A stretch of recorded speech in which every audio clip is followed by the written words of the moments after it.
Uh, hey, my legion, how y'all doing today? Here today with two movie reviews. I saw an EPIX on demand, and there are two of the movies that came out in theaters not too long ago that I was glad I got to see them. The first one is A Scout's Guide to the Zombie Apocalypse. Now, I remember when I saw commercials for this. I can't remember when they had commercials for it, and it seemed like this movie had some promise at the box office and stuff like that. And all of a sudden, I was like, where the heck did it go? I forgot all about the movie. And I saw it on, I went to EPIX on demand. I saw it on there. I said, oh man, I want to check this out because I remember I wanted to see it. And it's a horror comedy action film. You know what I mean? And it's trying to be, because there's so many. I remember growing up, zombie movies. I always tried to watch as many zombie movies as I could in the 80s and stuff as a kid. And then even when I was in the Army in the 90s. And then, oh my God, over the last 10 years, there's been such an influx of zombie stuff. I can't keep up with it. There's no way.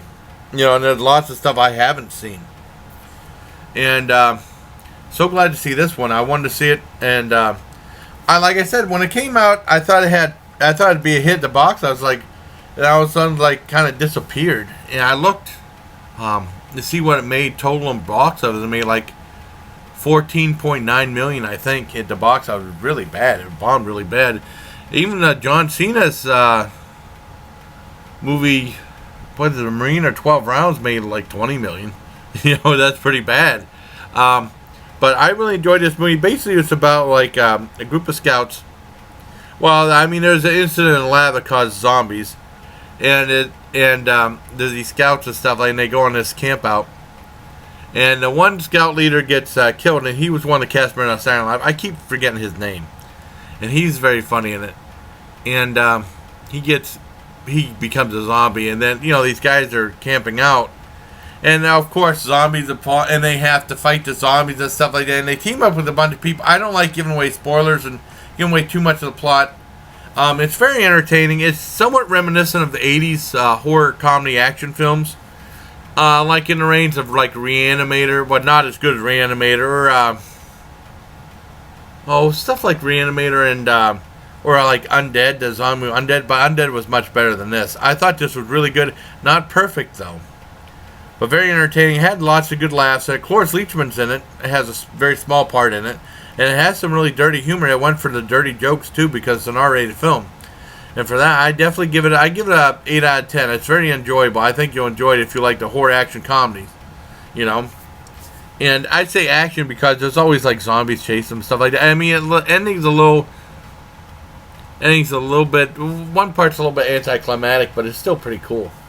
Now, the other movie I want to review is Terminator Genisys. Now, this came out. I wanted to see it. And after the review, I have my history of the Terminator movies. And this is like the newest installment, the 5th installment in the Terminator series. And this one starts out in the future where they apparently destroy Skyline, but then they were going to send that Terminator to kill Sarah Connor. And then, they send the one guy back, and then it changes direction so much it becomes very, very plot heavy and somewhat confusing and stuff like that. And that's one thing. It should be a tight action film, but a lot of times it's weighed under the burden of trying to explain its very complex plot, But the best thing in it, Arnold Schwarzenegger is back as one of the Terminators, and he is fantastic in it. He is the saving grace. He is funny.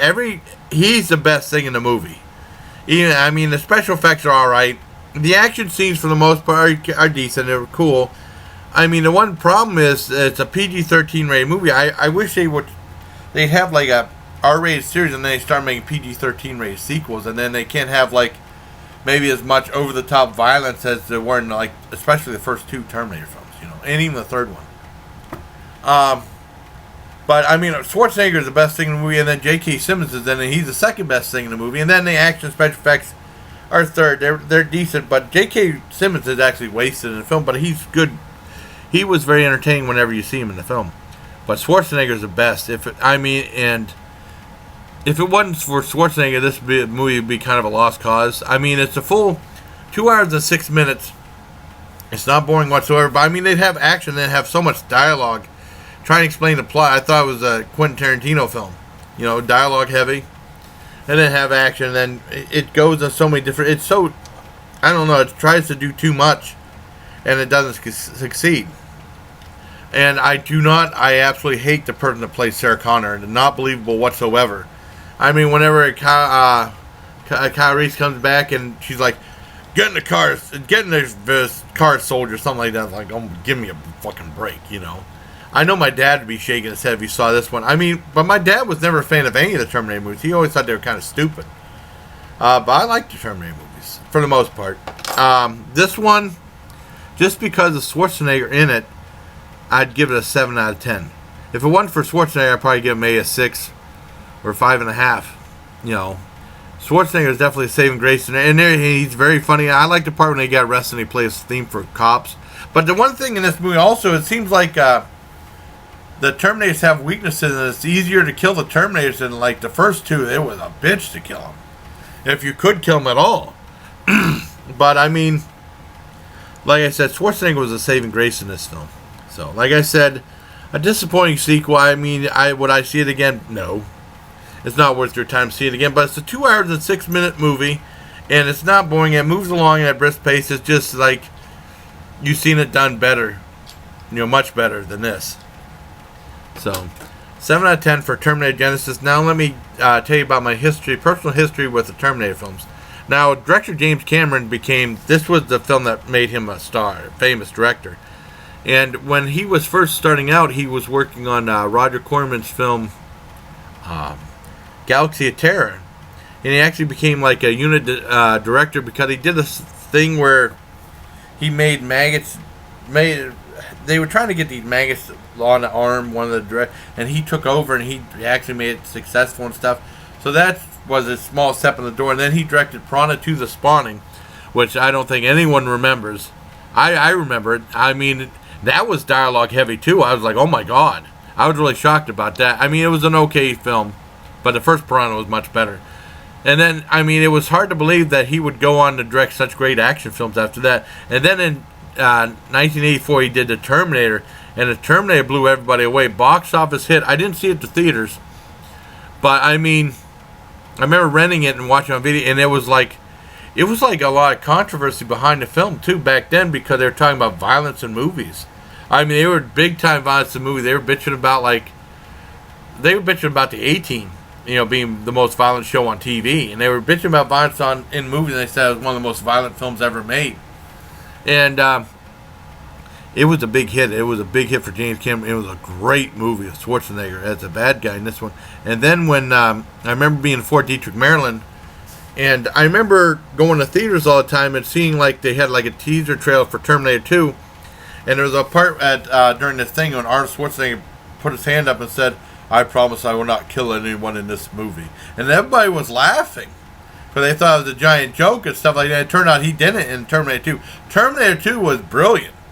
I mean, great action, a tight action film, just like the regular other Terminator. But the other Terminator was kind of like had horror elements in it. This one was like straight out action, sci-fi horror, sci-fi elements in this one.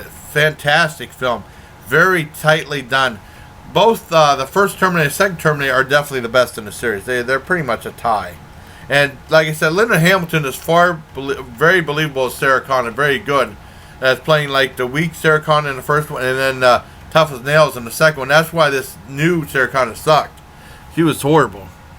And then Terminator 3 came along, and I liked Terminator 3 for what it was. It wasn't a perfect film, but it still maintained its R rating, and it had some funny parts in it. And I liked the only thing I really remember was the action scene where like the heads are smashed in the toilets that's in the bathroom. That cracked me up. That was funny. I did like Terminator 3 for what it was, and that's probably the third best one. I mean, well, the first two, and then Terminator 3 is down here, and then we come to Terminator Salvation 2009 with Christian Bale. It was okay. I know some people said it really sucked. I thought it was okay. There was some decent action in it. I liked the way the Terminators looked. But once again, I think they went for the PG-13, if I'm not mistaken. And the only thing I remember was, I only saw it once. I'd never see it again.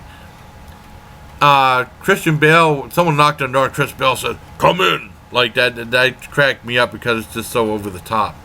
That was probably the weakest of the series, and that's only because the Terminator Genisys had Schwarzenegger in it. That's the only big difference, you know. So it's like first two are tied, and then laid down as Terminator 3, and then I guess Terminator Genisys underneath that, and then underneath that is Terminator Salvation. So that's my history with the Terminator films. Oh, and I forgot when I saw it. God damn it! When I saw Terminator 2 in the theater, it's like the second or third day after it came out. It was on July 4th weekend. I was in the Army still, and I watched with my friend Ray Brooks. And we were laughing. We had a good time. I really enjoyed it. I was blown away by it. And then I went home for a few days in September, and it was playing at Village Cinema. I said, "Dad, let's go see Terminator 3. You'll love it." And my dad said, "This is so goddamn stupid." He hated it. He said, "This is the dumbest movie I've ever seen in my life." You know, and he was like that. I mean, you know, I'm not saying anything bad about my dad, but he thought a lot of stuff was stupid. He hated it. I loved Terminator 2. But I think most people did too. But that's my complete history of the Terminator films. And I was in Fort Detrick, Maryland at the time. And my friend Ray Brooks, I knew him from before from Fort Gordon, Georgia. Because it's cool whenever you go to a post. You go from post to post. And you see people from like other posts that you haven't been to in a while. Like I said, I was out of Germany for a long time. You know, and I went to Fort Detrick and I saw Specialist Brown, Rudy Brown. And I haven't seen him in like over like almost a year, and it was so cool seeing him there. And then, like I said, being in Fort Detrick, Maryland, I saw two of my buddies from I said AIT in Georgia, the Ray Brooks and Garth. You know, and that was cool. You know, it's cool seeing people like that again. So, there you go. There's my reviews of Scout's Guide to the Zombie Apocalypse and Terminator Genisys. I hope you enjoyed it. So until next time, bye, please. Take care of my legion.